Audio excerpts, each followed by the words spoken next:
ஆனால் பிரபஞ்சன் சொன்னார், சார் ஒரு நாள் என் பையன் என் பேரை வந்து எதையுமே கேட்கறத விட்டுட்டான், சைலண்ட் ஆகிட்டான், அமைதியாகிட்டான்.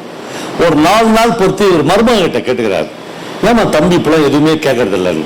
என்னம்மா நீங்க இப்படி பேசுறீங்க? அவனதான் ஸ்கூல்ல சேர்த்துட்டல்லன்னுக்கிறாங்க. அவங்க ஸ்கூல்ல சேர்த்த உடனே பையன் எதையும் கேட்கறத நிறுத்திட்டான். ஏன்டா நிறுத்தின அப்படின்னு கேட்டா, ஸ்கூலுக்குள்ள நுழைஞ்ச உடனே கிளாஸ்ல ஃபர்ஸ்ட் டீச்சர் சொன்ன வார்த்தையே பேசாத, சைலன்ஸ். பையனை பேசாத வச்சுட்டு சைலண்ட் ஆகிட்டு இவங்க மட்டும் பேசினேங்கிறாங்க. அந்த கிளாஸ் முடிகிறவங்க இவங்க பேசி தீப்பாங்க. நீங்க பாத்துக்கிறீங்களா? நான்லாம் ஒரு தடவை கோவத்துல தமிழ்நாட்டில் இருக்கிற இந்த ஸ்கூல்ல இருக்கிற வகுப்பறைகள்ல இடிச்சு கட்டணுன்ட்டேன். ஏங்க அதெல்லாம் எவ்வளவு பெரிய அராஜகமான வார்த்தை இல்லைங்க. இந்த மாதிரி சதுரமா செவ்வகமா கிளாஸ் ரூம் இருந்துச்சுன்னா வாத்தியாருங்க பேசினே தான் இருப்பாங்க. நீங்க ரவுண்டா கிளாஸ் ரூம் வச்சு பாருங்க, அந்த ரவுண்ட்ல 36 பேர் உட்காரலன்னா அதுல ஒரு இடத்துல டீச்சர் உட்காருவாங்க. அப்போ டீச்சர் மட்டும் பேச முடியாது, ஸ்டூடெண்ட்ஸும் பேசலாம். அப்ப மாணவர்கள்ட்ட இருந்து டீச்சர்ஸ் கத்துக்கலாம், டீச்சர்ஸ் கிட்ட இருந்து மாணவர்கள். என்ன சார் பையன்கிட்ட இருந்து நான் கத்துக்கிறது என்ன சார் இருக்குது அப்படின்னு நீங்க கேட்டீங்கன்னா, நம்மள மாதிரி சுத்த முட்டாள யாருமே இல்லை, குழந்தைகள்கிட்ட இருந்து மட்டும்தான் நம்ம கத்துக்க முடியும். அதுக்கு பேர் தான் கற்பித்தல், கற்றல். நீங்க வந்து கற்பித்தல்ல மட்டும்தான் இருக்கீங்க, அப்படி இல்லை கற்றல். அதாவது இந்த சேலத்துக்கு பக்கத்தில் ஒரு போயிட்டு இருக்கிறார், புகழேந்தின், அவர் ஒரு கவிதை எழுதியிருப்பாரு. பக்கத்தில் இருப்பவன் மேல் வெறுப்பு மேலிட்டால் குழந்தைகள் காய் விட்டுக் கொள்ளுகிறார்கள். நம்ம விட்டுவோம், காய் விடுறது அது இவ்வளவுதான், இந்த கை அப்படி மறக்கி அப்படி காய். பழம் விடுறதுனா அப்படி அழுத்திட்டா பழம். காய் விட்டுக் கொள்ளுகிறார்கள், பழம் விட்டுக் கொள்வதற்கு வசதியாக அப்படின்னு எழுதுகிறார். ஒரு செகண்ட்ல குழந்தைங்க வந்து பழம் விட்டுவோம். ஆனா ஒரு காட்டன் புடவை நல்லா இல்லைன்னு சொல்லிட்டு அந்த டீச்சர் சாவரவர்களும் காய் விட்டுக்கிற டீச்சர்லாம் எனக்கு தெரியும். அப்ப நாம வந்து அவங்க கிட்ட இருந்து கத்துக்கணும், இந்த மாதிரி இருக்கக்கூடாது, விரோதமா இருக்கக்கூடாது அப்படின்னு. இதைத்தான் மறுபடியும் இப்போ லிட்ரேச்சர் வந்து இப்போ கம்பீரன் சொன்னார்ல, நீங்க போதிக்கவே கூடாது, இதன் மூலம் என்ன நீதி சொல்ல விரும்புகிறேன்னு சொல்லவே கூடாது. ஆனா அவர் நிறைய நீதி தான் சொன்னார். டால்ஸ்டாயே நிறைய நீதி கதைகள் தான் எழுதுகிறார். நான்லாம் ரொம்ப ஜாக்கிரதையா இருப்பேன். என்னன்னா போதும் போதும் ஆயிடுச்சு நம்மளுக்கு இந்த நீதி கதை எல்லாம் கேட்டு. குறிப்பா நம்மளாம் படிக்கும்போது இந்த எம்ஐ பீரியடுன்னு ஒரு பீரியட் இருக்கும், மாரல் இன்ஸ்ட்ரக்ஷன். அந்த மாரல் இன்ஸ்ட்ரக்ஷன் பீரியட் வந்தாவே அந்த கை கால்லாம் நடுங்கும். ஏன்னா அந்த வாத்தியாரெல்லாம் வந்து ஒழுக்கத்தை போதிப்பாங்க நம்மளுக்கு, இப்படி இருக்கணும் அப்படி இருக்கணும். முடிவளர்த்தா அது வந்து ரவுடித்தனான்வாங்க. அவங்க சில நாம்ஸ் எல்லாம் வச்சிருப்பாங்க, அது மட்டும்தான் அந்த உலகத்துல ஒழுக்கம் அப்படின்னு நினைச்சிருப்பாங்க. நேற்று நான் 3வது முறையா அந்த இன்சிடென்ட் சொல்றேன், கூட பல்லாவன் எடுத்துக்கிறாரு. அவர் இங்கதான் ஏதோ திருத்தணியில பக்கத்துல ஏதோ ஒரு ஊர்ல படிச்சாரு. அவர் வந்து இந்த மாரல் இன்ஸ்ட்ரக்ஷன் பீரியடு தமிழ் வாத்தியாருங்க வரலன்னு வச்சுங்களேன், தனி வாத்தியாருங்க கூட போயிடலாங்க. யாரோ ஒரு வாத்தியார் போகணும், அவங்க போனவங்க சும்மா இருக்க மாட்டாங்க, அவங்க தரப்புக்கு கொஞ்சம் நீதி போதனையை எடுப்பாங்க. அது மாதிரி தத்தை அப்படின்னு ஒரு வார்த்தையை சொல்லி, தத்தை நடான்னு கேட்டுக்கிறாரு ஒரு வாத்தியார். உடனே பல்லவன் சின்ன பையன், அவர் ஏஞ்சி சார் தத்தைன்னா கிளி சார் அப்படி யாரோ அவர் சொல்லி கொடுத்துக்கிறாங்க. எனக்கே சத்தியமா தெரியாது, இத்தனை வயசு சொல்லணும். தத்தைனா கிளி சார் நீங்கிறாரு. தரிவாதருக்கு டேய் முட்டாள், தத்தைனா நத்தைடாங்கிறார். தத்தையும் நத்தையும் அவருக்கு ரொம்ப பிடிச்சிருச்சு. சொன்ன உடனே இல்ல சார் கிளிதா அப்படின்னு இவர் சொன்ன உடனே இவரை கூப்பிட்டு அடி சாவடி வச்சுக்கிறாரு. தத்தைனா நான் நத்தை நான் சொல்றேன், அப்ப வாத்தியாரோட உங்களுக்கு அறிவு இருக்காடா அப்படின்னு ஆச்சு. அதான் பிரச்சனை, வாத்தியாரை விட எனக்கு அறிவு இருந்ததுதான் பிரச்சனை. அப்படி பின்னிட்டார். அப்புறம் இவர் அழுதுனே வீட்டுக்கு போயிட்டாரு. அடுத்த நாள் ஒரிஜினல் தமிழ் வாத்தியாரே கிளாஸ் பண்ணிட்டாரு. வந்தோடனே இவரு அழுதுனே கேட்டுக்கிறார், சார் தத்தைன்னா என்ன சார் அப்படின்னு. அவர் சொல்ல தத்தைன்னா கிளி அப்படிங்கிறார். சார் அப்படிதான் சார் சொன்னேன், தரிவாதியரை நான் அடி அடின்னு அடிச்சிட்டார் சார் அப்படிங்கிறார். அவருக்கு புரிஞ்சிச்சு. புரிஞ்சு பல்லவனை கிட்ட கூட்டு கையில அணைச்சினார். அவர் சொன்னாரு, என்ன அணைச்சினாரு, சொல்றா தத்தைன்னா கிளி தாண்டா.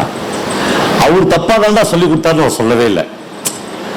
தத்தைன்னா கிளி தாண்டா அப்படின்னு அவர் அணைச்சினார்ல. இன்னைக்கு எனக்கு தோன்றது, இந்த உலகம் முழுக்க, இந்த மானுட முழுக்க இப்படி அணைத்துக் கொள்ளுகிற ஒரு கை வேண்டும். அந்த கை தான் லிட்ரேச்சர். வேற எந்த இடத்துலையும் இந்த உலகத்தை நான் பார்த்துட்டேன் சார், உங்களை அப்படி கட்டி அணைக்கிற ஒரு கை இல்லவே இல்லை. அது இலக்கியத்திற்கு மட்டும்தான் இருக்கிறது. மறுபடியும் திருப்பத்தூர்ல பேசின எதையுமே இங்க பேசக்கூடாதுன்னு நான் நினைச்சேன். ஆனா அப்படி என்னால் இருக்க முடியல. அப்படியே அடுக்கடுக்கா வருது. பிரபஞ்சனுடைய மரி என்கிற ஆட்டுக்குட்டின்னு ஒரு கதை இருக்குது. நீங்க மறக்காம மைண்ட்ல ஏற்றிங்க அந்த கதையை நெட்ல தேடி கண்டுபிடிக்கணும். இந்த மரி என்கிற ஆட்டுக்குட்டி என்ற கதையில இந்த மரி என்ற பொண்ணு இருக்கால, அவ வந்து வாத்தியாருங்க பார்வையில இன்டிஃபரண்ட். எப்படி இன்டிஃபரண்ட்? ஒரு கேரியர் போடப்பட்ட சைக்கிள்ல அவ ஏறி உட்காந்து 4 பசங்க கூட பேசினிருப்பா. இந்த அவ சட்டை போட்டு கிளாஸ் போடுவா. மேல் பட்டன் 2 பட்டன் வேணும்னே கழட்டி விட்டுருப்பா. இப்போ உலகத்துல யாராலையும் அதை பொறுத்துக்க முடியும், ஒரு வில்மாஸ்டால பொறுத்துக்கவே முடியாது. அவருக்கு என்னன்னா, ஒரு பொண்ணு நாம கிராஸ் பண்ணும் போது கூட சைக்கிள்ல உட்காந்து பேசினுது, அது அவரால் தாங்கிக்க முடியாது. 2வது அந்த பொண்ணு மேல் பட்டனை கழட்டி விட்டுருது. மேல் பட்டனை கழட்டி விட்டது கூட இருக்கிற 5 பசங்களுக்கு பிரச்சனையே இல்லை, பேசினாங்கிறாங்க. இவருக்கு தான் பிரச்சனை. இவர் நேரா போய் ஹெட்மாஸ்டர் கிட்ட, சார் இதுக்கு மேல இந்த ஸ்கூல்ல என்னால குப்பை விட்டார், ஏன் இந்த பொண்ணுனா சார் இவ்வளோ அராஜகம் வந்து டிசி கொடுத்துறாங்க. அந்த பொண்ணு ஸ்கூல்ல இருந்து வெளியேற்றுவது. ஒரே ஒரு தமிழ்வாதியார் மட்டும் போய், பிரபஞ்சம் தான் அந்த தமிழ் டீச்சர், ஒரு எழுத்தாளனே டீச்சரா இருக்கும்போது இப்படி சில நன்மைகள் நடக்கும். பிரபஞ்சம் போய் கேட்கிறாரு, இல்ல சார் ப்ளீஸ் ஒரு 2 நாள் டைம் கொடுங்க, தூக்கு தண்டனையா கொடுத்துட முடியும் அந்த பிள்ளைக்கு, நான் போயிட்டு நான் 2 நாள்ல பேசுறேன் சார், 2 நாள் பொறுத்து டிசி கொடுக்கலாம். அன்னைக்கு சாயங்காலம் பிரபஞ்சன் அவருடைய மனைவியை கூட்டின்னு மரி என்கிற அந்த பெண்ணை பார்க்க போறார். அந்த வீடு ஒரு பெரிய வீடு, நேரு வீதியில. இந்த வீட்டுக்குள்ள ஒரு சோஃபாவில் அலங்கோலமாக கிடக்கிற பல துணிகளுக்கு இடையில் அந்த மரி என்கிற பெண்ணும் அலங்கோலமாக படுத்து கிடக்கிறார். வாத்தியாரை பார்த்த உடனே அப்படியே சுருட்டி எழுச்சி, சார் அவர் கேட்கிறா, நீ ஏமா நீ ஸ்கூலுக்கு வரல என்று கேட்கிறார். பிரபஞ்சன் எழுதுகிறார், அந்த பொண்ணு சொன்னா, சார் யாராவது உலகத்துல என்ன கேளுங்க சார், நான் ஏன் ஸ்கூலுக்கு வரல, யாராவது கேளுங்க சார், என்ன கேட்கறதுக்கு யாருமே இல்லை சார். இவ்வளவு பெரிய வீட்டுல எங்க அப்பா வந்து யாரோ பக்கத்து வீட்டு, எங்க அம்மா ரொம்ப நாள் என் கூட இருந்து அவங்களும் யாரு கூட யாருமே இல்லை சார் இந்த வீட்டுல. நான் ஸ்கூலுக்கு ஏன் வரலன்னு கேட்கறதுக்கு ஒரு சக ஜீவனும் இல்லாத இந்த உலகத்தில் ஒரு தமிழ் டீச்சர் தன்னுடைய மனைவியோடு வந்து ஏன் ஸ்கூலுக்கு வரல என்று கேட்பதற்கான ஆதூரமான குரல் இந்த உலகத்தில் இல்லவே இல்லை. நண்பர்களே, உங்களை பார்த்து நீங்க ஏன் இவ்வளவு டல்லா இருக்கீங்க, நீங்க ஏன் இவ்வளவு சோர்ந்து போய்விட்டீர்கள், வாழ்க்கையில் உங்களுக்கு வேறு என்ன வேண்டும் என்று கேட்கிற ஆதுரமான குரல் இந்த உலகத்தில் இலக்கியத்தை தவிர வேறு இல்லவே இல்லை. அதனால்தான் இலக்கியம் எல்லாவற்றையும் விட ரொம்ப ரொம்ப முக்கியமான ஒன்றாக இருக்கிறது. நம்மளே நேற்று நான் திருப்பத்தூரில் பேசுகிற போது ஒரு விஷயத்தை சொல்ல வந்து மறந்து விட்டேன். நான் சொன்ன நைட்டு 12 மணிக்கு மேல கம்பீரன் அங்க நின்று பேசினேறாரு, எனக்கு டிஸ்டர்பன்ஸ் ஆகுது, நான் உங்களையே பாக்குறேன், எனக்கு டிஸ்டர்பன்ஸ் ஆகுது, உட்காருங்க. இந்த திருவண்ணாமலையில நைட்டு 12 மணிக்கு மேல யாராவது என்னை நண்பர்கள் பஸ் ஸ்டாண்டுக்கு போய் டீ குடிச்சுட்டு வரலாம் அப்படின்னு கூட போக மாட்டேன்.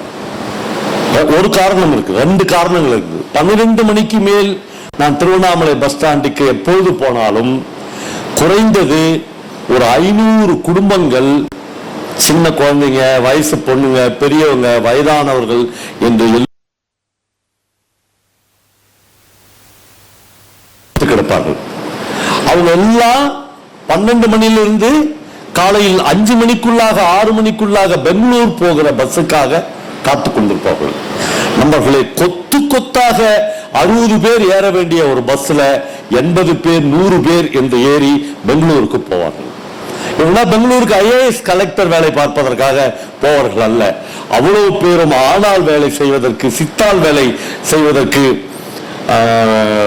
மேஸ்திரிகளாக போவார்கள், வீட்டில் யாராவது பாத்திரம் தேய்த்து கொடுப்பதற்கு போவதற்கு, இப்படி கொத்து கொத்தாக போவார்கள்.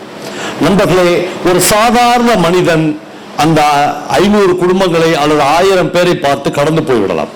ஒரு இலக்கியவாதியோ, ஒரு கவிஞனோ, ஒரு எழுத்தாளனோ அப்படி கடந்து போக முடியாது. என்னுடைய கண்களுக்கு அந்த 500 குடும்பங்கள் ஊரின் திருவிழாக்களை இழந்த குடும்பங்கள், அந்த 500 குடும்பங்கள் ஊரின் சந்தோஷத்தை இழந்த குடும்பங்கள், அந்த 500 குடும்பங்களும் ஊரில் கால்நடைகளை இழந்த குடும்பங்கள், நம்முடைய வேரை நம்முடைய திருவிழாக்களை, நம்முடைய கிராமங்களை, நம்முடைய ஏரிக்கரைகளை, நம்முடைய மீன் பிடித்தலை எல்லாவற்றையும் துறக்க தயாரான ஒன்று அவர்களுக்கு ஏதோ ஒரு வகையில் ஒரு நாளைக்கு 400 ரூபாயோ 500 ரூபாயோ உத்தரவாதமான கூலி வேண்டும். உங்களுக்கு தெரியுமா, இந்த எல்லாரும் போய் பெங்களூரில் இறங்கினால் முதல் வேலை அவர்களுக்கு எங்காவது போய் டாய்லெட் போகணும் இல்லையா? ஆனால் பெங்களூரில் கிராமப்புறங்களில் வாழ்ந்த இந்த மனிதர்களுக்கு பெங்களூர் சிட்டி ரவுண்ட் மார்க்கெட்டிலோ அல்லது கலாசிபாளையத்திலோ போய் இறங்கி எங்க போய் டாய்லெட் போறதுன்னு தெரியாத அவஸ்தைக்குள் செத்து செத்து பிழைப்பார்கள். ஆனாலும் தினந்தோறும் இந்த 500 பேர் போய்கொண்டே இருப்பார்கள்.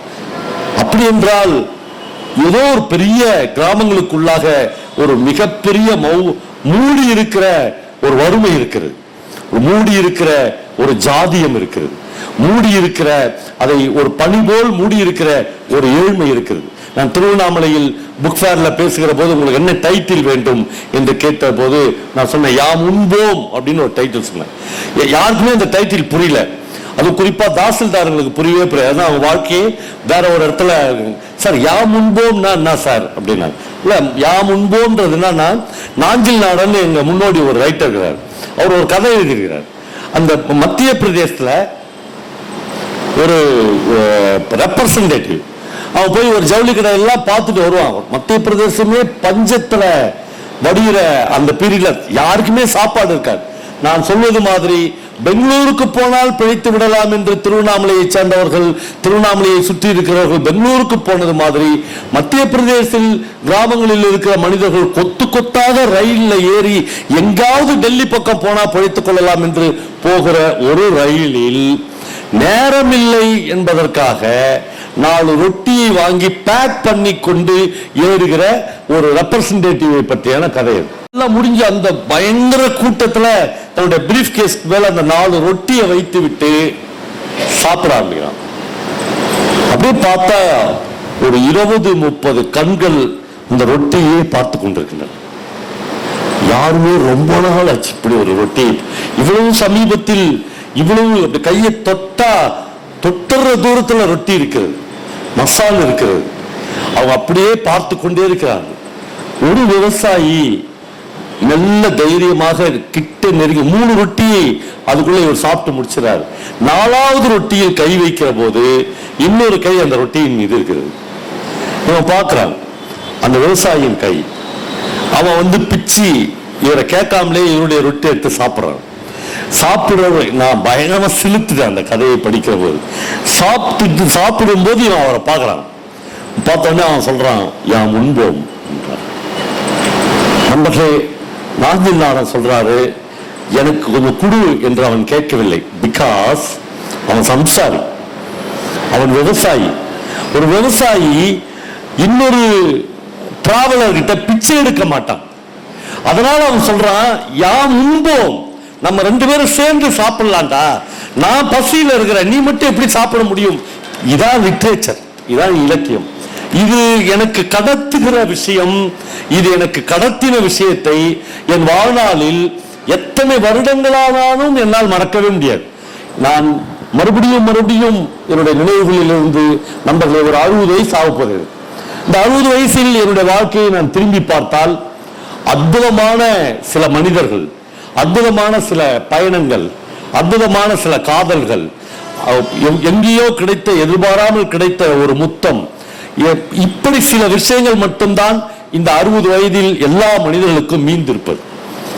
நான் ஒரு முறை என்னுடைய நண்பர் மிஸ்கின்ட்ட பேசும்போது அவர் சொன்னார், பாபா நீங்க யோசித்து பார்த்தீங்கன்னா நம்முடைய மொத்த வாழ்க்கையில் ஒரு மனுஷன் அதிகபட்சமாக சந்தோஷமாக இருப்பது ஒரு 2 மணி நேரம் இருக்குமா என்று கேட்டார். செத்துட்டேன் நான்.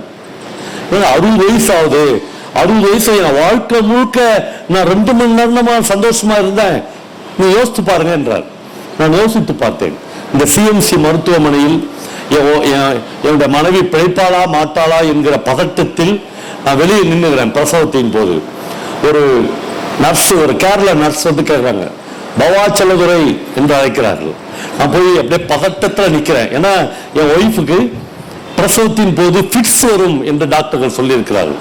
ஃபிட்ஸ்ல இருந்து என் ஒய்ஃப் எப்படா பொழைச்சு வருவார்கள் என்ற பதட்டத்தில் ராத்திரி முழுக்க நின்று கொண்டிருக்கிற என்னை ஒரு கேரளா நர்ஸ் பவாச்சலதுரை என்று கூப்பிடுறாங்க. நான் போய் நிற்கிறேன்.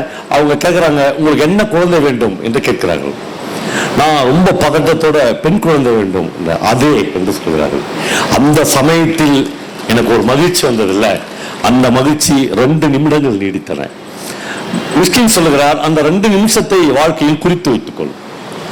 நான் இந்த பொண்ணு எத்தனை கடிதங்கள் கொடுத்தாலும் திரும்பி ஒரு லவ் லெட்டர் கொடுக்காது என்று நம்பிக்கொண்டு +2 பரீட்சை கூட எழுத போகாமல் லவ் லெட்டரா எழுதி நின்ற ஒரு காலத்தில் ஒரே ஒரு முறை அந்த பொண்ணுகிட்ட இருந்து ஒரு லவ் லெட்டர் வந்துச்சுல, அப்ப எனக்கு ஒரு மகிழ்ச்சி வந்துச்சுல, 2 minutes. அப்படி என்றால் நான் 4 நிமிஷம் சந்தோஷமாக இருந்திருக்கிறேன். இப்படி ஒவ்வொரு நிமிடமாக என் வாழ்க்கையில் கணக்கு போட்டிருந்தா 2 மணி நேரமே தாண்டவில்லை. இந்த 2 மணி நேர சந்தோஷத்திற்கு தான் நான் 60 வருடத்தை வாழ்ந்து தீர்த்திருக்கிறேன். மற்ற நேரங்கள்ல ஃபுல்லா நீ என்னடா பண்ண அப்படின்னா, ஆபீஸ்ல வேலை பார்த்துக்கிறேன், எவன்கிட்டயோ லஞ்சம் வாங்குறதுக்கு ட்ரை பண்ணிக்கிறேன், பொய்யா வாழ்ந்துக்கிறேன், துரோகம் பண்ணிக்கிறேன், குற்றம் செய்திருக்கிறேன், மனைவியை வஞ்சித்திருக்கிறேன், குழந்தைகள்கிட்ட அன்பாய் நடக்காத மனிதனாக இருந்திருக்கிறேன். இப்படி நீங்கள் என்னவாக இருந்தீர்கள் என்று நீங்கள் குறித்துக் கொண்டே வாழ்க்கையில் போய்கொண்டே இருக்கலாம். இதுதான் உங்களுக்கு 60 வருடத்தில் மீண்டது. சந்தோஷமாக இருந்தது இந்த 2 மணி நேரம். ஒருத்தருக்கு மாறு இல்ல சார், என் வாழ்க்கையில நீங்க ஒன்னா 2 மணி நேரம் இருந்திருக்கலாம், அப்படின்னா நீங்க 2.5 மணி நேரம் இருந்திருக்கலாம். அவ்வளவுதான். நீ ஒரு வருஷம் முழுக்க சந்தோஷமாக இருந்ததாக சரித்திரமே இல்லை. இதான் ஒரு நிதர்சனமான உண்மை. இப்போ நாம் அடுக்கிக்கினே வந்தல்ல, துரோகம் செய்திருக்கலாம், மனைவிக்கு துரோகம் செய்திருக்கலாம், அல்லது யாரிடமாவது குற்ற உணர்வை லஞ்சம் வாங்கி இருக்கலாம். இப்படி பல விஷயங்கள் இருக்குதுல்ல. இதையெல்லாம் நீங்கள் எல்லோரும், நாம் எல்லோரும் மறந்து விடுகிறோம்.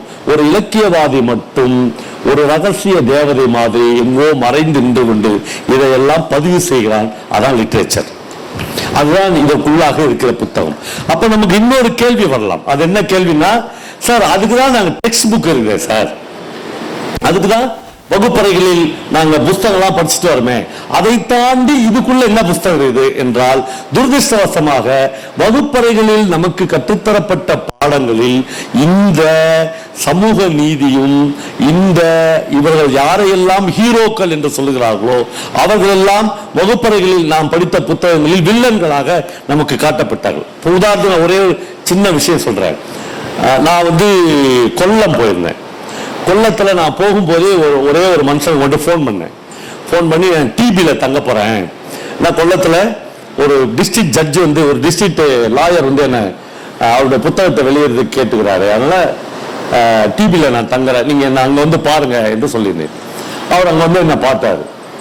அவரு என்னை பார்த்த உடனே என்னை கூப்பிட்ட வக்கீல் பயங்கர டென்ஷன் ஆயிட்டாரு. அரசு வழக்கறிஞர் அவரு மறுபடியும் இவரை பாக்குறாரு, என்ன பாக்குறாரு, இவரை பாக்குறாரு. நான் ரொம்ப கேஷுவலா அவரை கூப்பிட்டு, இவர் திருடன் மணியம் பிள்ளை அப்படின்னு அறிமுகம் பண்ணேன். அவரு கையை கொடுக்க மாட்டாரு. அவரு கல்வனோ அப்படின்றாரு, மலையாளத்துல கல்வனே அப்படின்ற. நான் திருடனா அப்படின்னு கேட்கிறாரு. ஆமா திருடனு, நீ சர்க்குட்டர் கூப்பிட்ட அப்படின்னு பாக்குறாரு. நான் அடுத்த குண்டை தூக்கி அவர் மேல போட்டேன். என்னன்னா, இவருடைய ஆட்டோபயோகிராபி புக் இருக்குல்ல, அதுக்குதான் இந்த வருஷம் சாகித்ய அகாடமி விருது கிடைச்சிக்குதுன்னு. எங்கால் பயந்துட்டாரு. அப்புறம் 3வது இன்னொரு குண்டு தூக்கி போட்டேன். உயிரே போனாலும் நீங்க எழுதுனா இன்னைக்கு நான் வெளியிட போற புத்தகங்கள்ல அதுக்கு சாகித்ய அகாடமி விருது கிடைக்காதுன்னு. அவருக்கு ஒண்ணுமே புரியல, இவன் என்னடா சொல்ல வராங்க. அப்ப திருடன் எழுதின புத்தகத்துக்கு எப்படா சாகித்ய அகாடமி புத்தகம் கிடைச்சிச்சுன்னா, இந்த உலகம் முழுக்க இப்ப டால்ஸ்டாய் கதையெல்லாம் கம்பீரன் சொன்னார்ல, அந்த மாதிரி இந்த உலகம் முழுக்க எழுதப்பட்டு இருக்கிற எல்லா கதைகளிலுடைய ஹீரோக்களும் திருடர்கள், தேசிகள், குற்றம் செய்பவர்கள், அப்ரஸிடாக இருப்பவர்கள், பிக்பாக்கெட் அடிக்கிறவன், பஸ் ஸ்டாண்ட்ல நின்று குற்றம் செய்ய தூண்டுபவன், இவனை பற்றி தான் உலகம் முழுக்க கதைகள் எழுதப்பட்டிருக்கிறது. ஒரு கதை கூட இந்த டிஸ்ட்ரிக்ட் ஜட்ஜை பத்தியோ மாவட்ட கலெக்டர் பத்தியோ எழுதி நான் பார்த்ததே இல்லை, நான் படிச்சதே இல்லை. இவர்களுக்குத்தான் அல்லது இவர்களை பற்றியான வாழ்க்கையைத்தான் இலக்கியத்தில் சொல்ல வேண்டும் என்று உலகம் முழுக்க இருக்கிற இலக்கியவாதிகள் நம்மோடு. இப்ப அந்த திருடன் மணியம் பிள்ளையில எனக்கு மறக்க முடியாத ஒரு காட்சி இருக்கு. அது நான் அவருடைய ஆட்டோபயோகிராபி. அந்த ஆட்டோபயோகிராபிய அமுதா நீங்க அப்புறம் போன், அந்த ஆட்டோபயோகிராபில ஒரு பயங்கர இன்ட்ரெஸ்டிங்கான விஷயம். அவர் எப்படி ஆரம்பிக்கிறாருன்னா, இன்னும் 15 நாட்கள் கேரள போலீஸ் தாமதித்திருந்தால் நான் மத்திய மந்திரி ஆவதை யாராலும் தடுத்திருக்க முடியாது என்றுதான் அவருடைய ஆட்டோபயோகிராபி ஆரம்பிக்குது. என்ன இது ஆச்சரியமா இருக்குது. நான் உண்மையிலேயே கர்நாடகா மாநிலத்தில் உள்ள ஷிமோகா பாராளுமன்ற தொகுதியில் ஒரு பிரபலமான அரசியல் கட்சியின் வேட்பாளராக மணியம் பிள்ளை நிறுத்தப்பட்டிருக்கிறார். இன்னும் 15 நாள்ல எலெக்ஷன் நடக்க இருக்குது. என்ன ஒப்பந்தம்னா, இவர் ஜெயிச்சிட்டார்னா சென்ட்ரல் மினிஸ்டர்.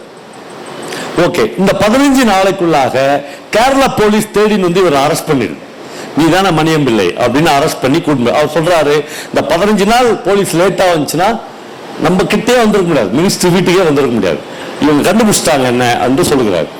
நான் எனக்கு வந்து ரொம்ப குறிப்பிடத்தக்க ரொம்ப பிரியமான நண்பர்களில் மணியம் பிள்ளை ஒருத்தர். அவர்கிட்ட கேட்டேன், சேட்டா இந்த திருடுறதுன்னு நீங்க எப்படி சேட்டா ஒரு வீட்டை பார்த்து முடிவு எடுப்பீங்க அப்படின்னு. அவர் சொன்னாரு, எல்லாருக்கும் மாதிரி எங்களுக்கு சில எத்திக் இருக்குதுன்னாரு. அவர் சொன்னாரு, ஒரு வீட்டுல இப்போ நீங்க ஒரு வீடு கட்டிக்கிறீங்க, ஒரு பெரிய வீடு, வீட்டுல நகைக்குது பணங்குது எல்லாம் வச்சுக்கிறீங்க. ஒரு திருடலன்னா அது நீங்க செஞ்ச அதிர்ஷ்டமோ அல்லது உங்களுடைய ஜாக்கிரதை தன்மை இல்லை அப்படின்னு மணியம் பிள்ளை எழுதுறாரு. நாங்க போனா போதுன்னு விட்டு வச்சுக்கிறோன்றாரு. எங்க கண் பார்வை இன்னும் இந்த வீட்டு மேல படல, அவ்வளவுதானே ஒழிய நீ ரொம்ப ஜாக்கிரதையாகிற அப்படின்னு நினைச்சாரு. இப்ப மணியம் பிள்ளைக்கு சில எத்திக்ஸ் வச்சுக்கிறார். அது என்னன்னா, ஊரின் ஒதுக்குப்புறமாக இருக்கிற புறநகர் பகுதியில், அந்த புறநகர் பகுதியில் அளவுக்கு அதிகமான டாம்பிகத்தமா கட்டப்படுற வீடு இல்லை, அதான் இவருடைய பிளான். இந்த கொஞ்சம் கொஞ்சமா பிஎஃப் போட்டு லோன் போட்டு ஸ்டேட் பேங்க்ல லோன் போட்டு கட்டுறாங்களோ அந்த கிட்டே போக மாட்டார். அவருக்கு தெரியும் எந்த வீட்டுல கை வைக்கிறதுன்னு. அப்படி ஒரு வீட்டுல போய் பயங்கர சக்சஸ்ஃபுல்லா திருடி வந்துடுறாரு. வந்த உடனே அந்த வீட்டுக்காரு, மனைவி இல்லை அவருக்கு, ரெண்டு பசங்க வெளிநாட்டில் இருக்கிறாங்க. இந்த வீட்டில் வந்து ஒரு திருடினாலும் தெரியுது. காலையில் அவர் எங்கே போகணும், போலீஸ் ஸ்டேஷன் போகணும். அவர் போல, அவர் பெரிய கார் எடுத்துன்னு நேராக மணியம் பிள்ளை வீட்டுக்கு வந்துடுறாரு. வந்து கதவை தட்டுறாரு. இவர் தூக்க கதகத்தில் எழுந்துச்சு வந்து, என்ன சேட்டா அப்படின்னு கேட்குறாரு. இல்லை அண்ணா, நைட்டு நம்ம வீட்டுக்காக வந்தீங்க பழகுது, நான் வரல. ரெண்டு பேருக்குள்ள கான்வர்சேஷன் நடக்குது. கடைசியாக அவர், சத்தியமா நான் போலீஸ் ஸ்டேஷன் போக மாட்டேன், ரிப்போர்ட்டே கொடுக்க மாட்டேன், நீங்க திரும்பதெல்லாம் நீங்களே வச்சுங்க, மை கிஃப்ட். இவரு தான் கிஃப்ட் கொடுக்குறது, அவர் தான் நைட்டே முடிச்சாரு வேலையெல்லாம் எல்லாமே. எனக்கு ஒரே ஒரு தகவல் மட்டும் சொல்லுங்க. என்ன தகவல்? அவர் கேட்கிறாரு. இல்ல, நான் புலிக்குட்டி மாதிரி 2 நாய் வளர்க்குறேன் வீட்டுல, அந்த என் குடும்பமே கைவிட்டாலும் அந்த நாய் கைவிடாதுன்னு நினைச்சிருந்தேன், அந்த நாயை எப்படி ஏமாத்துறீங்கன்னு மட்டும் கொஞ்சம் சொல்லிடுங்க.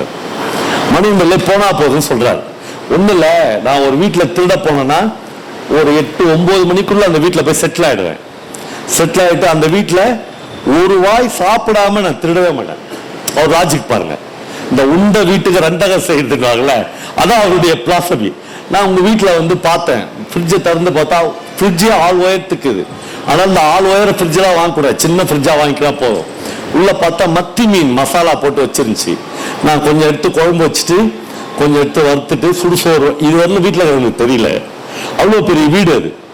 எல்லாம் முடிச்சுட்டு கொஞ்சம் மயக்க மருந்தெல்லாம் கலந்து வெள்ளி தட்டில் வச்சு உங்க வீட்டில இருந்து அந்த 2 நாய்க்கு வெளியே அனுப்பிச்சேன். 2 நாய் நீங்க தான் பிரியமா கொடுக்குறீங்கன்னு கிளீனா சாப்பிட்டு மயங்கிச்சு. அப்புறம் நான் வேலையெல்லாம் முடிச்சுட்டு வந்துடுறேன், வந்துட்டேன்னு சொல்றாரு.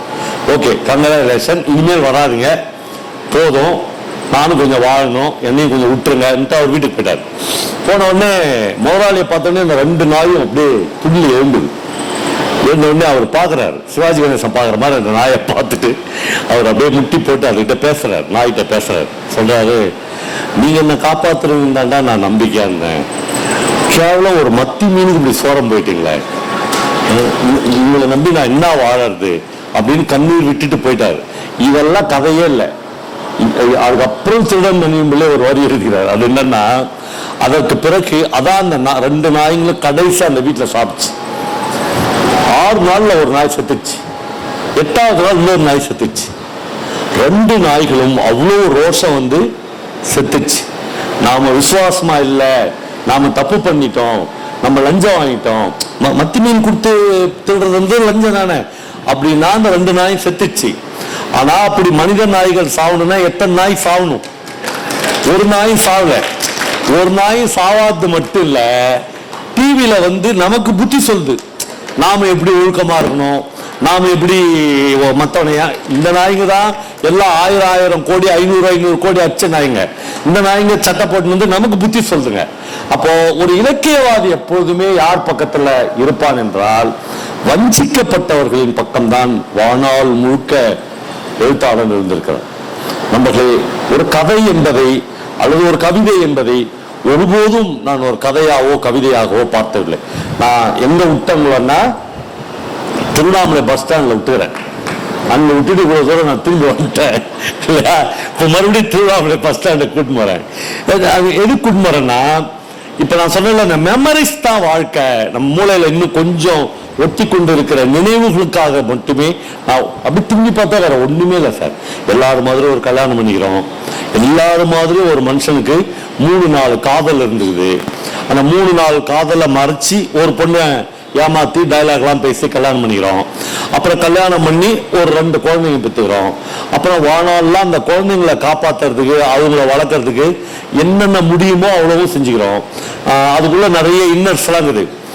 ஒரே ஒரு சின்ன உதாரணம் சொன்னா, ஈபியில வேலை பார்த்தேன். 25 வருஷம் அட்மினிஸ்ட்ரேட்டிவ் ஆஃபீஸில் வேலை பார்த்தேன். எங்கள் ஆஃபீஸில் இந்த 24 வயசு 25 வயசுல பெண்கள் வந்து சுடிதார்லாம் போட்டுன்னு ட்ரிபிள் முடிச்சுட்டு அப்படி அசிஸ்டன்ட் இன்ஜினியர்லாம் வந்து ஜாயின் பண்ணுவாங்க. ஏஇஸ் ஃபர்ஸ்ட் மாச சம்பளமே அவங்களுக்கு 45,000 50,000 இருக்கும். இந்த பெண்கள்லாம் பார்ப்பேன், என் பொண்ணு மாதிரி இருப்பாங்க, ரொம்ப அழகா இருப்பாங்க. இந்த கவர்மெண்ட் ஆஃபீஸ்க்கு வர இளம் பெண்கள் இருக்கிறாங்கல்ல, வரும்போது தேவதைகள் மாதிரி இருப்பாங்க. ஒரு 2-3 வருஷத்தை பொறுத்து நீ அவங்க மூஞ்சில பாருங்க, எல்லா திட்டுத்தனமும் வந்துடும். அதுக்குள்ள அந்த சிஸ்டத்துக்கு கரெக்ட் ஆயிடுவாங்க, அவங்க அடாப்ட் பண்ணிடுவாங்க. நீங்க எங்க போயிட்டு வரீங்கன்னா சரி வேணாம். இப்ப அந்த பொண்ணு வந்துச்சா, ஒரு பொண்ணு வந்து என்கிட்ட வந்து ஜாயினிங் ரிப்போர்ட் எழுதி கொடுக்குது.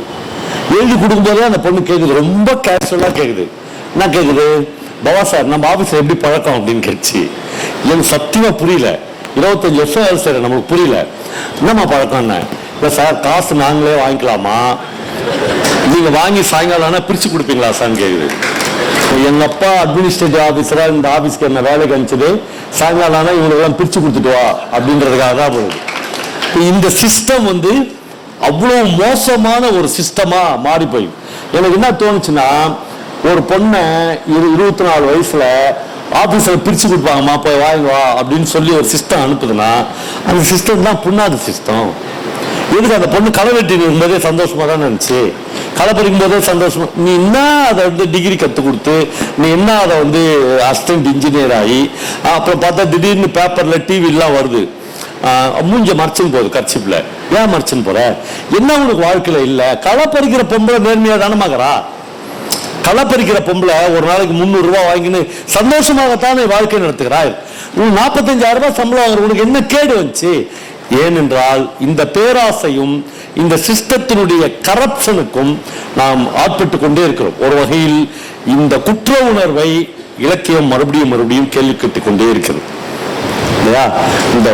இந்த மொத்த எழுத்தாளர்களுமே இதை மறுபடியும் மறுபடியும் எழுதி கொண்டே இருக்கிறார்கள்.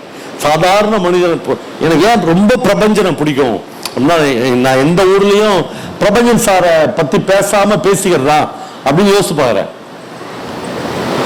பேசவே மாட்டேன். ஏன் எனக்கு ரொம்ப பிரபஞ்சனை பிடிக்கும் என்றால், மிக மிக எளிய மனிதர்களை அவர் தன்னுடைய கதைகளில் கொண்டு வந்தார். மிக மிக அன்பான மனுஷிகளை நான் அவருடைய கதைகளில், ஒரு சின்ன கதையில் அவர் எழுதுறார். ஒரு பொண்ணு ஒரு எக்ஸ்ட்ரா நடிகையாக தன்னுடைய வாழ்க்கையை தொடங்குவார். எங்கிருந்து பிரபஞ்சன் அந்த கதையை ஆரம்பிக்கிறார். ஒரு துணை நடிகையாக தன்னுடைய வாழ்க்கையை அவள் துவங்குவார்.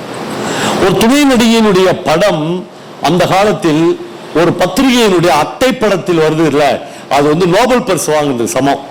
ஏன்னா அவர் வந்துச்சுன்னா அந்த அட்டை படத்தை இந்தியாவில் இருக்கிற எல்லா டைரக்டர்ஸும் பார்ப்பான், தான் கேரக்டருக்கு இந்த பொண்ணு எப்படி பொருந்தும் அப்படின்னு செலக்ட் பண்ணுவான்.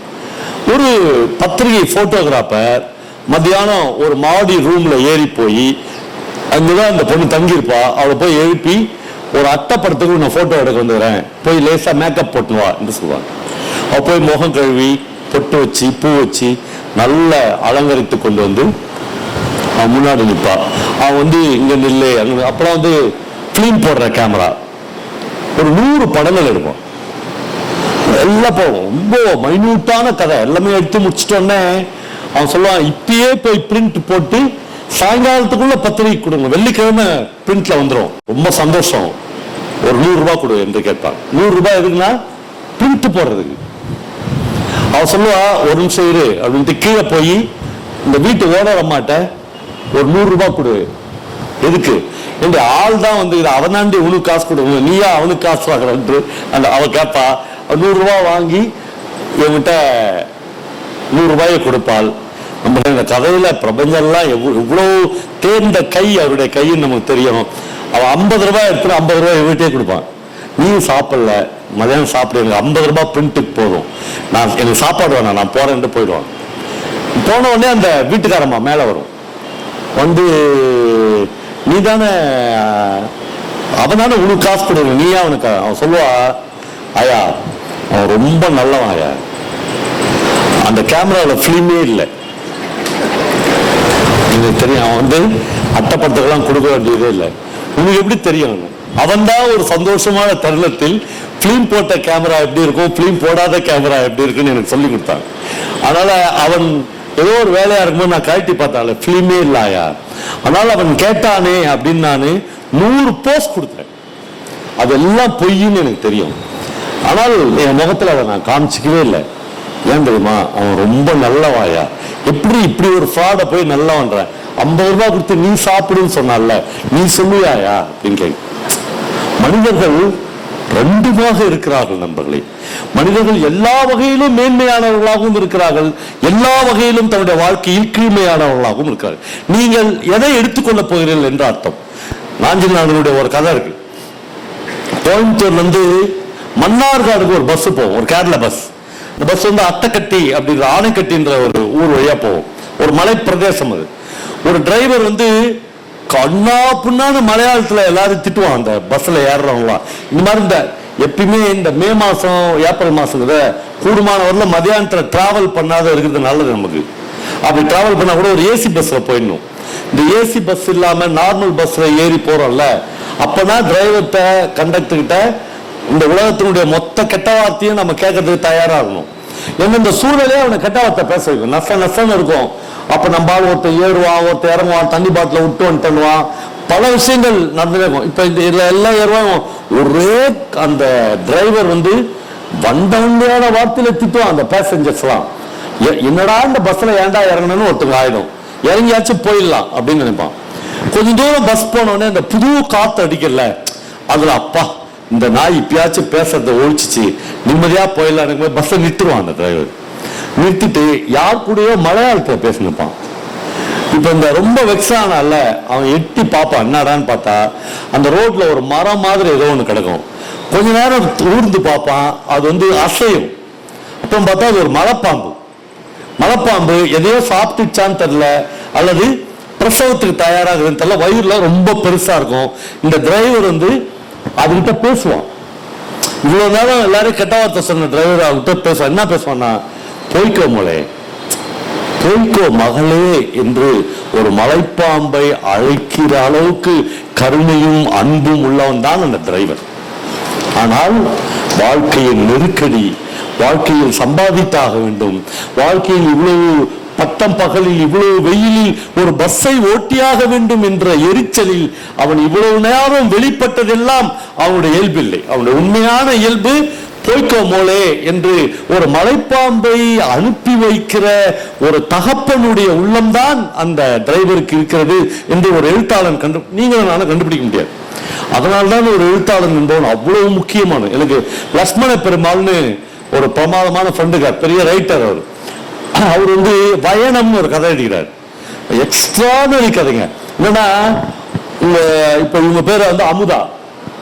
ஒவ்வொருத்தர் பேரையும் கேட்டினா நீங்க சொல்லுங்க. ஒரு பொண்ணை கிளாஸ்ல எழுப்பி அவங்க வந்து உன் பேரு அம்மான்னு கேட்கிறாரு. அந்த பொண்ணு பேர் சொல்லுது, வேண்டாம். சொல்ல முடியுமா நீங்க? அது எவ்வளவு அவமானத்துக்குரிய பெயர். ஒரு பெண் குழந்தைக்கு அவர்கள் வீட்டில் வைத்த பெயர் வேண்டாம், வேண்டா என்று பெயர் வைத்திருக்காங்க. ஏன்னா ஏற்கனவே 6 பெண் குழந்தை. இந்த குழந்தை ஆம்பளை பிள்ளையா பிறந்துடும், இந்த பொண்ணு ஆம்பளை குழந்தையா பிறந்தா 6 குழந்தையும் பொம்பளை குழந்தை. இது 7வது குழந்தை. வேண்டான்னு பேர் வைக்கிறாங்க. இதுக்கு மேல வேணாம் அப்படின்னு பேர். இப்போ இந்த இந்த ஆள் என்ன வேலை செய்யறான்னா ஐஸ் விற்கிறான்.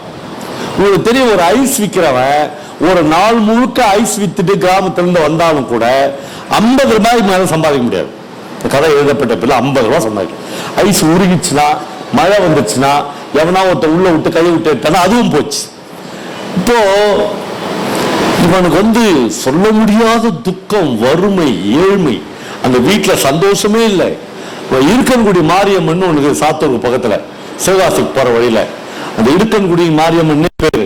அங்க போய் உங்களுக்கு தெரியுமா, அந்த நம்ம மனுஷன் எல்லா நம்பிக்கையும் இழந்துட்டான்னு வச்சுங்களேன், நீ அவன் கடவுள்கிட்டே டைரக்டா பேசுவான். அப்ப ஐயருக்கு யாருமே அவனுக்கு தவிர என்னதான் நினைச்சுங்கிற நீமா இவன் யாருக்கா பேசுறான் அப்படின்னு பார்த்தா டைரக்டா பிள்ளையாட்டே பேசுவான். 101 ஒச்ச கடை வாங்கி வச்சான்னு தெரியாது அவனுக்கு. அப்ப கூட என் புள்ள ஃபெயில் ஆயிட்டான். அப்புறம் விடுங்க எனக்கு என்ன உறவுக்குதுவான். யாத்திரா அவன் பேசுறா டைரக்டா பிள்ளையாட்டே பேசுவான். எல்லா நம்பிக்கையும் இழந்துட்டான்னு அர்த்தம். இனிமேல் இவனுக்கு பிள்ளையாட்டு எதுவுமே வேணாம், எல்லாத்தையும் பார்த்து வெறுத்துட்டான். அந்த மாதிரி இவன் இருக்கக்கூடிய மாரியம்மனுக்கு போவான்.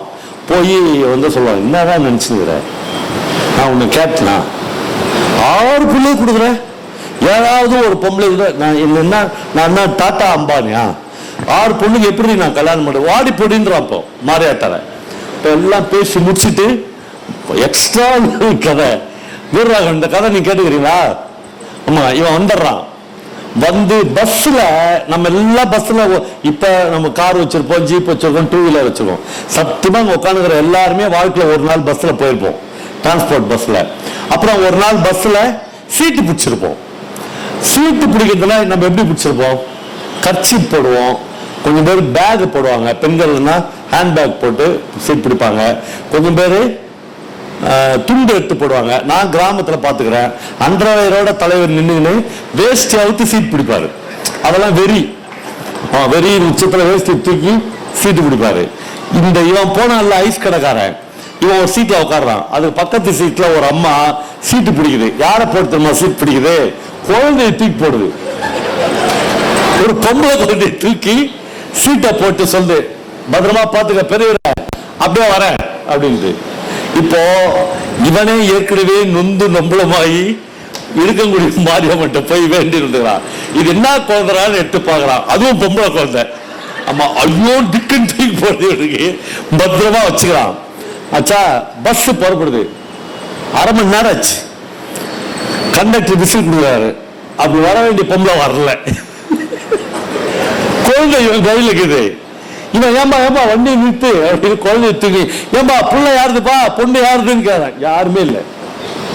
பக்கத்துல ஒரு பாட்டி சொல்லுது, இங்கதான் ஒருத்த மனுஷன் கொலகாரனா மாறுது. ஒரு பாட்டி சொல்லுது, அந்த இருக்கக்கூடிய மாரியாத்தாவே குழந்தைய கொடுத்து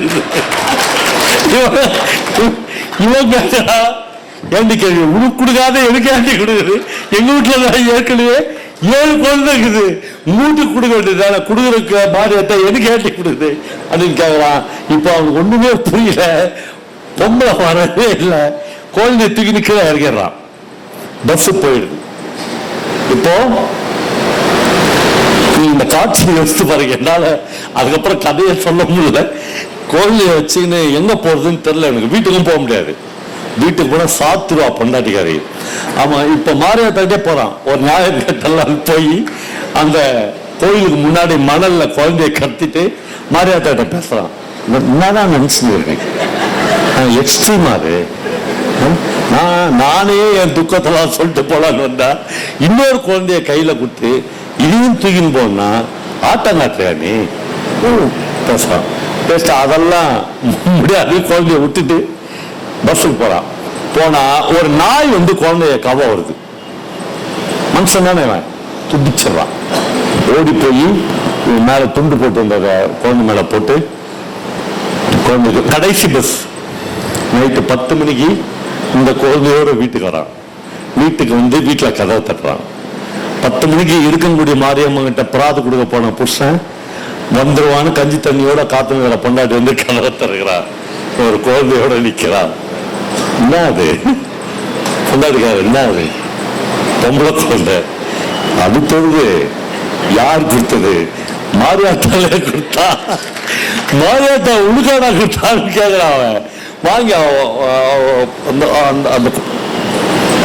வாங்கி அந்த குழந்தைய பார்த்துட்டு அவ சொல்றா, இந்த குழந்தை என்னடா, இன்னும் 10 குழந்தை எத்தணும் நான் வளர்க்குறேன்.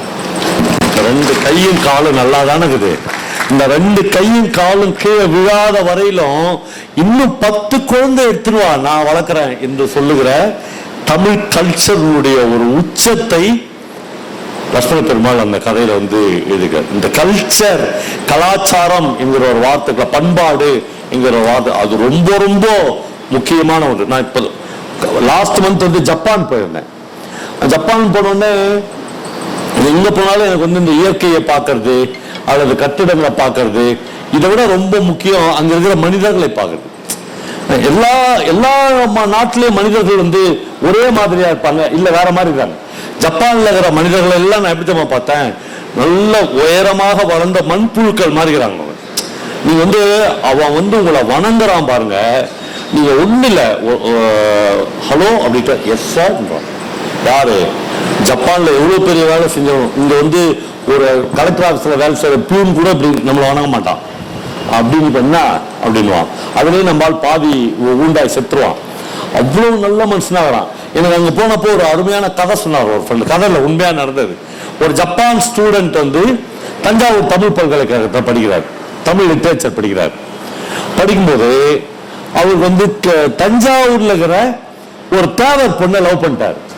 அவருக்கு தெரியாதுல்ல இது தேவர் பொண்ணு, இது செட்டியார் பொண்ணு, இது முதலியார் பொண்ணு தெரியாது. ஒரு பொண்ணை லவ் பண்ணார். அவருக்கு தெரிஞ்சது ஒரு பெண்ணுன்னா அது அவள் காதலிக்கப்படத்தக்கவள் தான், அவள் எந்த ஜாதியாக இருக்கலாம். அப்படிதான் ஜப்பான்ல அவர் கத்துனுப்பார். நம்மால் தான் அப்படிலாம் கிடையாதுரா, நீ தேவரா இருந்தா தேவர் பொண்ணை தான் லவ் பண்ண முடியும், நீ அதுக்கு நம்ம ஒரு படி, அதெல்லாம் அவனுக்கு தெரியாதுல்ல. அவன் உண்மையிலேயே லவ் பண்ணான்.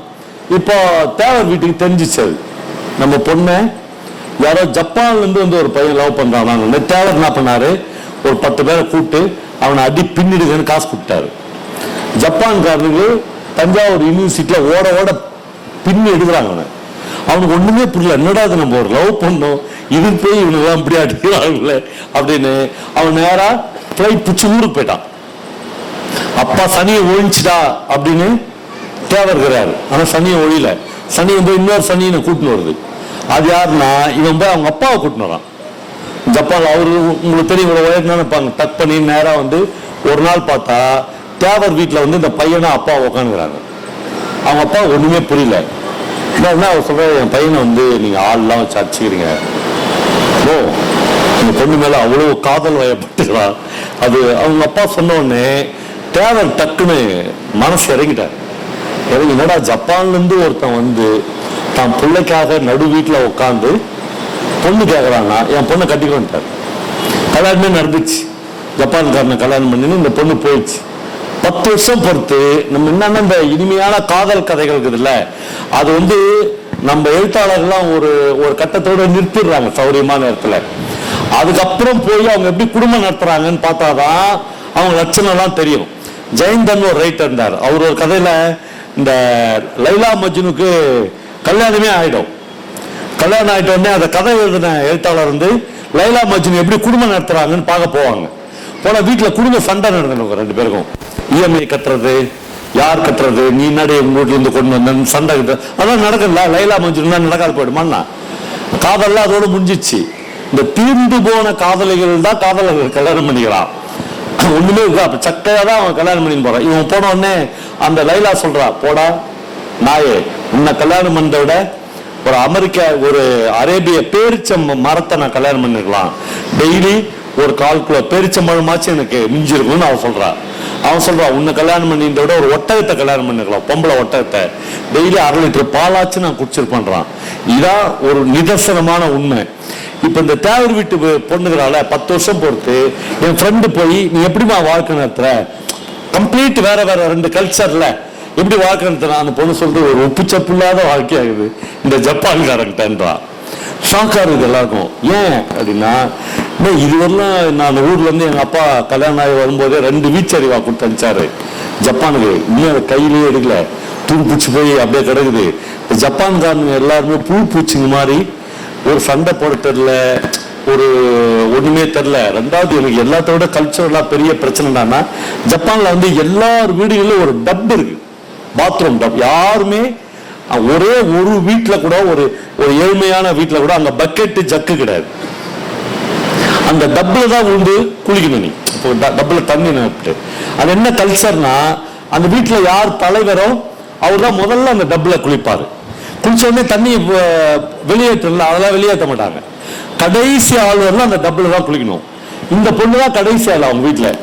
புருஷனுக்கும் அப்புறம் இந்த மருமக அவ சொல்ற, டெய்லி நான் 10 பேர் குளிச்ச அழுக்கு தண்ணியில குளிக்கிறேன். நீ யோசித்து பாரு, நான் தஞ்சாவூர்ல காவிரி ஆத்துல குளிச்சவன்ற பொண்ணு. காவிரி ஆத்துல அப்படி போற தண்ணியில அப்படி முங்கி குளிச்ச ஒரு பொண்ண அழுக்கு தண்ணியில டப்புல விட்டு என்ன குளிக்க வைக்கிறாங்க. நான் எப்படா ஊருக்கு போயிடலான்னு. இதான் நிஜம். இந்த நிஜமான வாழ்க்கை இருக்குல்ல, இந்த நிஜமான ரொமான்ஸ் எல்லாம் கழிக்கப்பட்ட ஒரு அப்பழுக்கு இல்லாம நிஜமான வாழ்க்கை, இதை எழுதுறதுதான் பெஸ்ட் லிட்ரேச்சர். அதான் அருமையான இலக்கியம். அதைத்தான் இலக்கியவாதிகள் நமக்கு சொல்லித்தர வேண்டும். அது இல்லாம உங்களை கனவுலேயே வச்சிருந்தா, உங்களை ரொமான்ஸ்லயே வச்சிருந்தா, ஏதோ ஒரு வகையில் இலக்கியவாதி உங்களை ஏமாற்றுகிறான் என்று அர்த்தம். கடைசியாக ஒரே ஒரு விஷயத்தை சொல்கிறேன். நான் பிரபஞ்சன் இல்லாமல் என்னால் ஒரு கதையை தொடங்க முடியவில்லை, ஒரு கதையை முடிக்க முடியல. சமீபத்தில் ஒரு 2 நாளைக்கு முன்னாடி மீண்டும் அவருடைய வர்க்கம் அப்படின்னு ஒரு கதையை முடிச்சா. அதான் ஒரு இலக்கியவாதி யார் பக்கத்துல நிக்கிறான், அதான் ரொம்ப முக்கியம். ஒரு எழுத்தாளன் எழுதிவிடலாம், அவன் யாருக்காக எழுதுகிறான், யார் பக்கத்தில் நிற்கிறான், யாருடைய குரலாக பேசுகிறான் என்பதுதான் லிட்ரேச்சரை நாம் கவனிக்க வேண்டிய இடம். பிரபஞ்சன் ஒரு கதை எழுதியிருக்கிறார். பாண்டிச்சேரியில் AFT என்று ஒரு பெரிய மில் இருக்கு, ஆங்கிலோ பிரெஞ்சு டெக்ஸ்டைல்ஸ் என்று பெயர். 3000 பேர் அந்த மில்ல வேலை பார்ப்பார்கள். ஒரு ஊதிய முரண்பாடு காரணமாக பெரிய பேச்சுவார்த்தை தோல்வி அடைந்து அந்த மில் மூடப்படுகிறது. நண்பர்களே, ஒரு மில் மூடப்பட்டால் அந்த நகரத்தில் 3000 குடும்பங்களுக்குள்ளாக என்ன ஆகும் என்பதை உங்களாலேயோ என்னாலேயோ சொல்ல முடியாது. ஒரு எழுத்தாளனால் மட்டும்தான் சொல்ல முடியும். டைரக்டா நம்ம ஒரு வார்த்தை சொல்லலாம், 3000 குடும்பங்களும் ஒரு மாசம் கூட தாங்காது, பட்னிக்கு போயிடுவாங்க. அது மட்டும் இல்ல, கல்ச்சுரலாக வேறு என்னென்னமோ பிரச்சனைகள் அந்த 3000 குடும்பங்களுக்குள்ளாக வரும். அந்த 3000 குடும்பங்களில் ஒரு குடும்பத்தை சேர்ந்த வாசுதேவன் என்கிற ஒரு தொழிலாளி டெய்லி மில்லுக்கு போயிருந்தவன் இன்னைக்கு எங்க போறதுன்னு தெரியாம, உங்களுக்கு தெரியும் பாண்டிச்சேரி கடற்கரைக்கு எதிரிலேயே நேரு பார்க்னு ஒரு பெரிய பார்க் இருக்கும். நம்ம எல்லாரும் டூர் போகும்போது அந்த பார்க்கை பார்த்துருப்போம். அந்த பார்க்ல போய் சும்மாவே உட்காந்துப்பான் பொழுதுபோக்குறதுக்காக. ஏன்னா மில் மூடப்பட்டு விட்டது. அந்த பார்க்குக்கு இந்த ரிட்டையர்ட் ஆகி 70 வயசு 80 வயசுல இருக்காங்கல்ல, அவங்க இந்த வாக்கிங் போறன்ற பேர்ல ஒரு அராஜகம் பண்ணுவாங்க. கூடுமானவர்ல வாக்கிங் போறவங்க அவங்கள பார்க்காத போறது நல்லது. அவங்க பார்த்து நம்மளை பார்த்தோன்னா நம்ம கிட்ட ஒரு பேட்டரி இன்னும் வீக் ஆயிடும். அப்படி உடம்பு இப்படி வெளிச்சிச்சா சுகர் எவ்வளவு இருக்குதுன்னு கேட்பான். நம்ம சுகர் கரெக்டா தான் இருக்கும். பிபி பார்த்துன்னு அவன் சும்மாவே இருக்க மாட்டான். நம்மள 4 நாளைக்கு பின்னாடி வர வேண்டிய ஹார்ட் அட்டாக்க 4 நாளைக்கு முன்னாடி வர வச்சுட்டு போயிடும் ஒரே வார்த்தையில. அந்த மாதிரி ஒரு ஐயர் வாசுதேவனை பார்த்து கேட்பார். வாசுதேவன் அவங்க சொந்தக்காரன். அவங்க கேட்பா, வாசு போயும் ஒரு பிராமணன் மந்திரம் சொல்ல வேண்டிய ஒரு பிராமணன் போய் தொழிற்சாலையில வேலை செய்யலாமாடான்னு கேட்பான். எவ்வளவு முக்கியமான கேள்வி அவனை பொறுத்தவரைக்கும். அவன் சொல்லுவான், அவனுக்கு சொல்லு கோபம் வந்துடும். அவன் சொல்லுவான், மாமா நீங்க கூட தான் மந்திரம் சொல்ல வேண்டிய ஐயரு, நீங்க என்ன பண்ணு? நான் ஹைகோர்ட்ல லாயரால இருந்தேன். லாயர்னா என்ன மாமா அப்படின்னு அவன் கேட்பான். இப்போ ரொம்ப உழப்பான். லாயர்னா பித்தலாட்டம் பண்றது, சொல்லி கொடுக்கறது, கொலை பண்ணிட்டு வந்தா ஜாமீன்ல எடுக்கிறது, பொய் சாட்சியை ரெடி பண்ண, இதெல்லாம் ஒரு குழப்பா மாமா, இதெல்லாம் ஒரு பிராமணன் செய்யற வேலையா அப்படின்னு அவன் கேட்பான். அப்புறம் உங்க பையன் என்ன வேலை பார்க்கறான்? என் பையன் பாட்டா கம்பெனில வேலை பார்க்கறான். அவன் சொல்லுவான், பாட்டா கம்பெனின்னா என்ன, கோட் ஷூட் போட்டுன்னா ஒண்ணு இல்லைன்னு ஆயிடுமா? அவனும் சக்கிலியன் தானே. பாட்டா கம்பெனி வச்சிருக்கணும், செருப்பு தைச்சு தானே விற்கிறான். அவனுக்கு போய் உன் பிள்ளை எல்லாருக்கும் காலில் செருப்பு போட்டு வரான். அதை விட நான் கேவலம் ஆயிட்டேன். இதுக்கு மேல இந்த பார்க்குக்கு நம்ம வாக்கிங்கே வரக்கூடாதுன்னு மாமா போயிடுவார். இப்போ வாசுதேவன் பார்க்கும்போது அங்க ஒரு சின்ன கல்லு கிடக்கும். இது என்ன கல்லு கிடக்குதுன்னு போய் புரட்டா அது ஒரு 3 அடி உயரம் உள்ள ஒரு பிஸ்னஸ் சிலை. ஒரு கல்லை வச்சு அது மேல அந்த சிலையை வச்சுட்டு வாசுதேவன் பார்ப்பான். பிரமாதமா 800 வருடங்கள் ஆயிருக்கும் அந்த சிலை செய்யப்பட்டு அவனுக்கு அந்த நாலேஜ் இருக்கும். எடுத்து பார்த்து இவ்வளோ அழகா இருக்குதே என்று அதை வைப்பான். வச்சுட்டு மேலே போட்டு துண்டால அந்த கல்லை துடைப்பான். துடைச்சா அது ஒரு அழகான விக்கிரமமா மாறும். இப்படி திரும்பி பார்ப்பான். யாரோ கூடயே நிக்கிற மாதிரி ஒருத்தர் நிற்பார். கோட் ஷூட் போட்டு ஒருத்தர் நிற்பாரு. Very nice. அவர் யாரு? விஷ்ணுவால் அனுப்பப்பட்டவர் கூட நம்ம வச்சுக்கலாம். அவர் சொல்லுவாரு, சும்மா இருந்த ஒரு கல்லை எடுத்து சிலையா மாத்திட்டியே, 100 ரூபாய், நாளைக்கு இந்த சிலைக்கு நைவேத்தியம் பண்ணு, நீயே பூஜை பண்ணு. அவன் சொல்லுவான், ஐயோ இல்லை, நான் விஷ்ணுவே உன்னை அதுக்கு தான் படைச்சுக்கிறான். இவன் எம்ப்ளாயி ஒரு கல்லை தூக்கி வச்சு சாமியா மாறிச்சு. இப்ப வீட்டுக்கு வரான். வீட்டுக்கு வந்து அவன் ஒய்ஃப் கிட்ட சொல்றான், ஒரு கல் இருந்துச்சு, நான் எடுத்து வச்சேன். அவன் பொண்டாட்டிக்கு ஒரே சந்தோஷம். அவன் ஒரு சொம்பை கொடுத்து, ஜலம் எடுத்துன்னு போங்க, முதல்ல சிலையை கழுவுங்க, அப்புறம் விபூதி அடிங்க, அப்புறம் குங்குமம் வைங்க, கொஞ்சம் சக்கரை போக்கல் சொல்லிட்டு பயங்கரமா ஒரே நாள்ல எல்லாம் நடக்க ஆரம்பிக்கும். இப்போ எல்லாம் முடிச்சிட்ட உடனே இதுல இருந்து ஒரு 10 ரூபாயை வீட்டு செலவுக்கு எடுத்துக்கலாமா என்று அந்த குடும்பம் யோசிக்கும். ஏன்னா 10 ரூபாய் கூட இல்லாமல் நிராதரவாக ஒரு குடும்பம் நிற்கிற சமயத்தில் யாரோ ஒரு மனுஷன் விஷ்ணுவின் பெயரால் 100 ரூபாயை இவருக்கு கொடுத்திருக்கிறார். கடவுள் நம்மை சோதிக்கிறான் அப்படின்னு இவர் நினைச்சுவார். இப்போ அடுத்த நாள் இவர் அந்த நைவேத்தியம் எல்லாம் பண்ணும்போது அதே ரங்கசாமி வந்து நிற்பார். அவர் பிரான்ஸ்ல இருந்து ரிட்டையர்ட் ஆன ஒரு எம்ப்ளாயி. அவர் வந்து, சார் நீ எவ்வளவு பெரிய பக்தன் அப்படிலாம் சொன்னோன்னே அவர் சொல்லுவான், இல்லை 46 ரூபாய் தான் ஆச்சு இது எல்லாத்துக்கும் செலவு, மீதி 54 ரூபாய் தாங்கன்னு கொடுப்பான். என்கிட்ட ஏன் கொடுக்குறேன்? அப்புறம் உங்களுக்கு தானே காசு, என் காசு இல்லை, பெருமாள் காசு, நீ வச்சுங்க, நாளைக்கு என்ன பண்ணுங்க. ஏன்னா நான் வந்து பூஜை பண்ற பூசாரி கிடையாது. இப்போ சமூகமே அவரை பூசாரியா மாத்திச்சா. அவன் ஆங்கிலோ பிரெஞ்சு மில்லினுடைய தொழிலாளி அப்படின்னு சொன்னோன்னே நீ நாளைக்கு வச்சுக்கோ. இப்போ கதை இவ்வளவுதான். அடுத்த நாள் இவன் வந்து அதுக்கு போய் பூஜை செய்கிறான். டெய்லி ஆட்கள் வருகிறார்கள். தினந்தோறும் தட்டில் காணிக்கையாக ஆயிரக்கணக்கில் ரூபாய்கள் வர ஆரம்பிச்சிச்சு. இதுக்கு முன்னாடி மில்லு மூடின உடனே மாரிமுத்துன்னு இவனுடைய ஃப்ரெண்டு ஒரு எம்ப்ளாயி வரான். கையில ஒரு பொட்டலம் எடுத்து வரான். அப்பெல்லாம் 10 பைசாவை இந்த குடும்பம் பார்த்ததில்லை. அவன் வந்து கேட்கிறான், என்ன பொட்டலம்? சொல்றான், எனக்கு ஒண்ணு இல்லை, எனக்கு டீ குடிக்க போனேன். டீ கடையில எங்க சொந்தக்கார மாமா ஒருத்தர் பார்த்துட்டு, சாப்பாட்டுக்கு என்னடா பண்றான் அப்படின்னு என்னடா பண்ற அப்படின்னு கேட்டுட்டு 10 கிலோ கோதுமை வாங்கி கொடுத்தாரு, ரேஷன் கோதுமை. அது 5 கிலோவை எங்க வீட்டுக்கு வச்சுட்டு 5 கிலோ மண்ணி கையில கொடுக்கலாமேன்னு எடுத்துருந்தேன். அந்த இரவு அவர்கள் வீட்டில் கோதுமை சப்பாத்தி கிடைக்கிறது. அடுத்த நாள் காலையில் கோதுமை தோசை கிடைக்கிறது. அடுத்த நாள் மத்தியானத்தில் கோதுமை உப்புமா கிடைக்கிறது.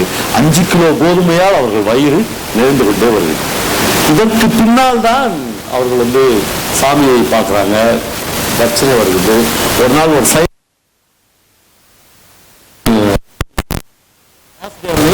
எல்லாரும் சாமியிலே கூப்பிட ஆரம்பிச்சிடறாங்க. சாமி எங்க வீட்டுக்கு எங்க குடிசைக்கு உங்க கால் பதியும் அப்படின்னு கூப்பிட்டு வர்றாரு. போய் அந்த குடிசையில நிற்கும் போதுதான் பிரபஞ்சன் பயங்கர கிண்டலாக இருக்கிறார். எப்போ கதை எழுதி 40 வருஷம் ஆச்சு. 40 வருஷத்துக்கு முன்னாடி அவர் எழுதும்போது எழுதுறார். அந்த குடிசை சுமார் 50-60 லட்சங்களில் கட்டப்பட்ட 2 ஏக்கரில் கட்டப்பட்ட ஒரு மாபெரும் மாளிகை அப்படின்னு எழுதுறாரு. அந்த குடிசைக்கு வாங்க சாமின்னு கூட்டின்னு வர்றாரு. அவர் யாருன்னா பாண்டிச்சேரியுடைய சீஃப் செக்ரட்டரி. அவர் கூட்டின்னு வர்றாரு. கூட்டின்னு போய் அவள் போய் வாசுதேவன் காலில் விடுறாரு. அப்படியே விடுறாங்க. தமிழ்நாட்டில் அப்படித்தானே எல்லாமே செய்யறோம். அப்போ வந்து இவர் ஒரு பக்கம் இது வளர்ந்து, நான் இந்த கதையை ரொம்ப ரொம்ப சுருக்கமாக முடிக்கிறேன். இப்ப எல்லாம் இவன் சொந்த தண்ணி எடுத்துன்னு வரும்போது பல எம்ப்ளாய் சொல்றாங்க, அடற்கடைக்கு சொந்த எடுத்துன்னு போகும்போது இப்படியாரா எடுத்துன்னு போவ, மறைச்சு எடுத்துன்னு போவ வேணாமான்னு கேட்கறாங்க. அவ்வளவு வறுமையிலும் ஏழ்மையிலும் தொழிலாளர்கள் குடும்பங்கள் தத்தளிக்கின்றன. ஒரு நாள் ஒரு தொழிலாளி, கதையை சொல்ல முடியுமா என்று தெரியவில்லை, ஒரு நாள் ஒரு தொழிலாளி பார்த்து கொண்டிருக்கும் போதே காரில் உட்கார்ந்து கொண்டிருக்கிற, பின்சீட்டில் உட்கார்ந்து கொண்டிருக்கிற 2 பேரிடம் தன்னுடைய மனைவியும் தன்னுடைய மகளும் பிச்சை எடுப்பதை பார்த்து விடுகிறார். அவ்வளவு சாப்பாட்டுக்கு வழி இல்லாம ஒரு குடும்பமாக அந்த தொழிலாளியுடைய குடும்பம் போய்விடுகிறது.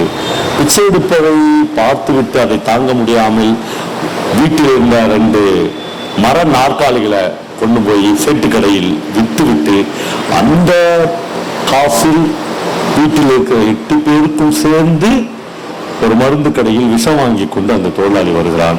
வீட்டில் 6 பெண் குழந்தைகளும் புருஷன் பொண்டாட்டி எல்லாரும் சேர்ந்து அந்த விஷத்தை சாப்பிடுகிறார்கள். 8 பேருடைய பிணமும் ஆச்சரியில் கட்டப்பட்டிருக்கிறது. வாசுதேவனும் போய் நின்று பலாயிரக்கணக்கான தொழிலாளர்களுக்கு மத்தியில் அந்த 8 பேருடைய சடலங்களும் அடக்கம் பண்ணப்படுகிறது. மிகுந்த கனத்த மௌனத்தோடு அவன் வீட்டுக்கு வருகிறான். இதற்கு மேலும் பேச்சுவார்த்தை நீடிக்காது என்று எல்லோரும் சொல்லுகிற ஒரு தினத்தில் பேச்சுவார்த்தை நிறைவு பெற்று ஆங்கிலோ பிரெஞ்சு மில் மீண்டும் திறக்கப்படுகிறது. பிரபஞ்சன் அந்த கடைசி பத்தியில் எழுதுகிறார், இதற்கு நடுவில் 28 குடும்பங்கள் பாண்டிச்சேரியை விட்டு சொந்த ஊருக்கே போய்விட்டார்கள். இதற்கு நடுவில் 21 உயிர்களை இந்த வேலை நிறுத்தம் பலியாகி இருக்கிறது. அப்படியே ஒன்றுண்டா எத்தனை பேர் மனநோயாளிகளானார்கள், எத்தனை குழந்தைகள் படிக்க முடியாமல் போனார்கள், எத்தனை குழந்தை தொழிலாளர்களாக மாறினார்கள். இந்த 3000 குடும்பங்களும் எப்படி சிதறுண்டு போனது என்று எழுதுகிறார்கள். இப்போது மில் திறக்கப்படுகிறது. நண்பர்களை, கதையினுடைய உச்சமான ஒரு இடத்திற்கு ஒரு எழுத்தாளன் வருகிறான்.